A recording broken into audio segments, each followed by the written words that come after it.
First kind of full week, David Davis has got a new briefcase. He's off to Brussels. What can we expect him to achieve with Mr. Barnier this week? They want to achieve progress. I mean, this is the second time they've met face to face. Last month, they got on the blocks. Today, they're firing the starting gun, and they really want to get together and bridge this distance on, as you say, citizens' rights, the protection of EU citizens in the UK after Brexit, but also this Brexit bill, the money, the financial obligations that the UK has to the EU.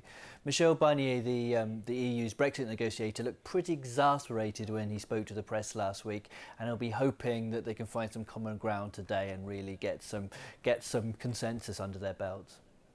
The big point of discussion over the weekend appears to have focused, in the UK at least, around the issue of a transition period.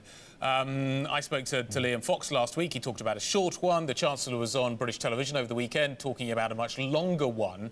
My question to you is, if you're Michel Barnier, how do you play the transition card?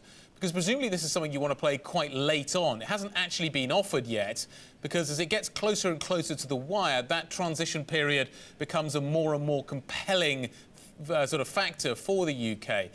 So how does Barnier play this story? Because the UK seems quite obsessed with it at this point. Yeah, and to be fair, Barnier has always said that he is in favour of a transition period. He thinks that will be beneficial to the EU as well as the UK.